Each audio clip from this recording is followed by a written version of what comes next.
Alright, it's a little cramped in here, Fox, but I figured you want to be in the video. Yeah. Hey there, Net Best Buds, welcome back to the channel. As always, I'm Ray. Here's Foxy. And today we're going to be looking at all the movies that I forgot to review in 2019. I plan on having this video up closer to New Year's, but time just got away from me. You know how it is. And along with this video, I'm going to be posting the movies in 2020 that I'm looking forward to, and also my 10 most favoritist movies of 2019. But as for this video, these are just all the movies that I saw in theaters or I was able to get on Blu-ray. I watched them, didn't put out a review for whatever reason, so I figured I'd just, condense them all down into one video for you. But before we get into all that, definitely go down and subscribe so you can stay up to date with all the videos that I do put out. And there's no real question in this video, I just want to know what some of your favorite movies were this year. Maybe some from the list I'm about to go over. And also, there's going to be some chances to win some digital codes if I have them and I'm not using them. I'll let you know when those come up, and just let me know down in the comments down here as well if you want any of those codes. Let's begin. Right, Fox? You're so cute. Look at you. Would you like your pizza? Lego Movie 2, the second part. I think that's what it's called. It's a kind of confusing title. I thought it was a great continuation of the first film. It actually picks up right where the first one left off. It does have a few touching moments, much like the first one did, and I'd be lying if I said my eyes didn't get a little misty at parts. The animation, again, is phenomenal, and there was some great humor. One joke in particular is at the expense of some Hufflepuffs. Also, we get more Jason Momoa, and that's always a plus. I've got a code for this movie too, so if you want it, let me know down here. 8 out of 10. Alita Battle Angel. Admittedly, I did sleep on this one. I thought it looked cool, but I just never got around to going to see it in theaters, and kind of upset I didn't. I thought the character designs were really cool. I thought the world building was really cool.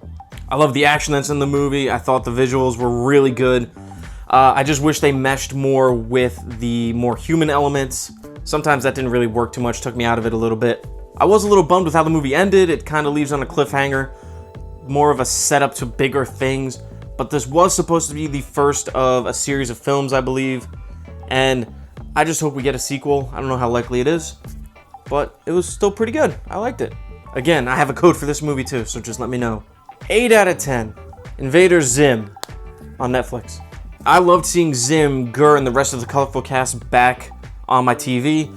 I really missed them. I'm glad they brought back this and Rocko's Modern Life for these Netflix movies. I thought they were really good.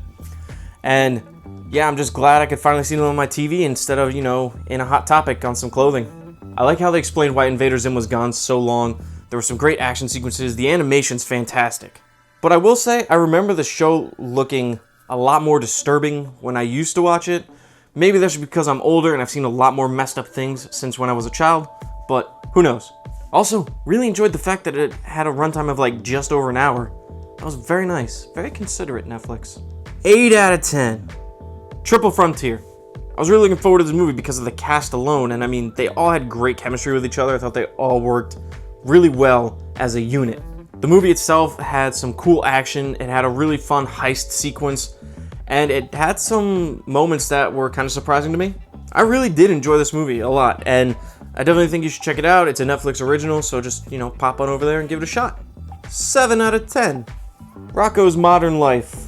Much like Invader Zim, I really liked seeing these characters back on the TV screen, even if I didn't really watch the show all that much as a child, so I don't have as much of a connection to them. For example, I don't remember how it ended. Apparently they got shot off into space, and that's just where they've been chilling for the last 20 years. That was equal parts funny and a little dark because there's no way that Spunky, the dog, would survive a 20-year trip. He would be dead right now. The show Rocko's Modern Life had a lot of adult jokes that children aren't going to pick up on, but you remember them being there as an adult. And while I don't remember as many jokes that are for the adults specifically that are supposed to go over children's heads, the movie does tackle a lot of adult issues and topics. So, plus there, I wasn't expecting it. I also really like how it takes a jab at toxic fan culture. That was pretty good.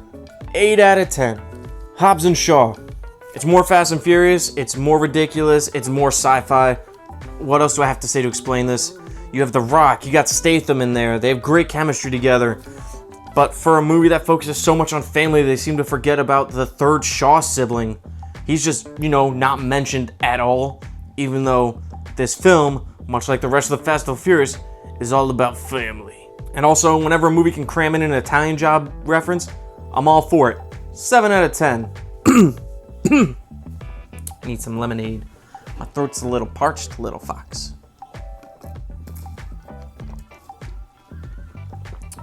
Yeah. Alright, where are we at? How many more we got to go? We got a little ways to go. Detective Pikachu. Now this is something that I, much like every other Pokemon fan, has wanted to see on the big screen for years. A live-action Pokemon movie with real humans and CG Pokemon.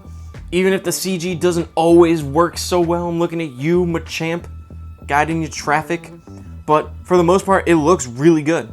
For children, the movie works fantastically, and that's great. This is definitely a children's movie that just, a lot of adults are going to go see. But looking at it through an adult's perspective, it's very predictable.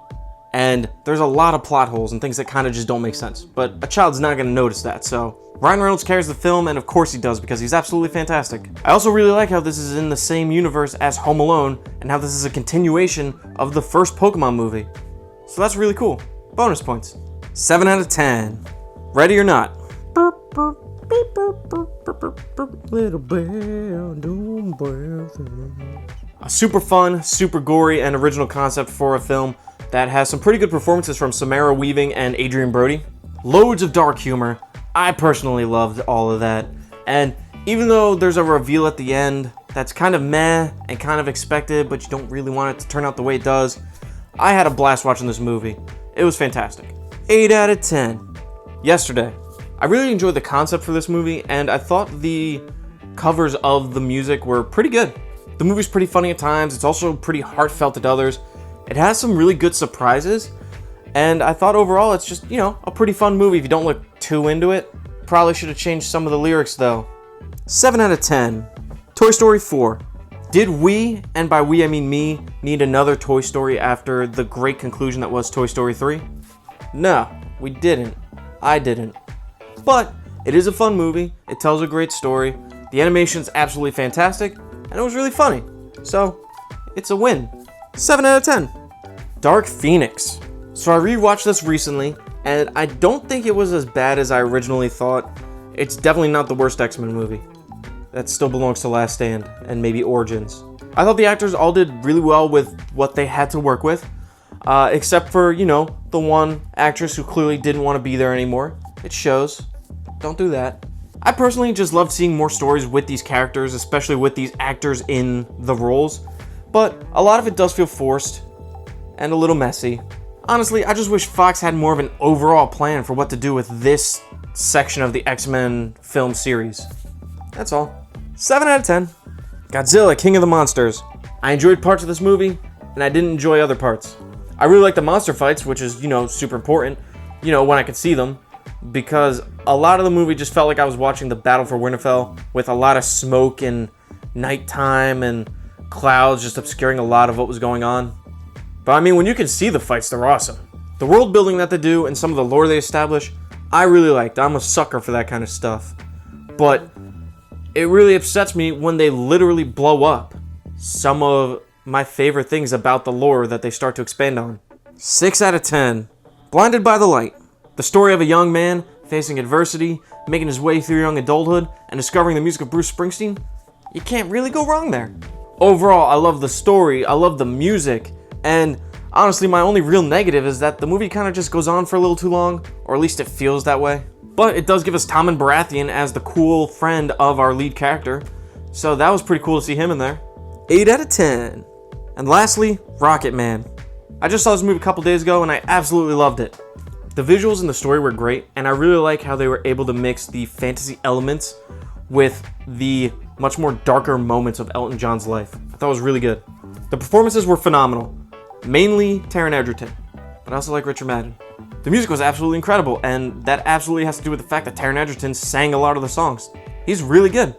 It came right up to the line with me where musicals become a little too theatrical for my taste, but this movie just found that sweet spot and just landed it. It was great. 9 out of 10. And with that, those are all the movies that I saw this year that I just didn't put a review out for. So, as always, thanks for watching the video, guys. It means a great deal to continue to watch the videos that I do put out. Like I mentioned earlier, definitely go down and subscribe so you can stay up to date with all the videos that I do put out. Give the video a like, share the movie loving friend, and for a couple of those movie codes, just, let me know if you're interested down in the comments down here. Or let me know what you thought of some of those movies, or maybe some movies that I didn't get around to reviewing. Thanks for watching, everybody. See ya. Do you want to say goodbye? Oh, you're sleeping. Oh, now you're awake. But you're sleepy, huh?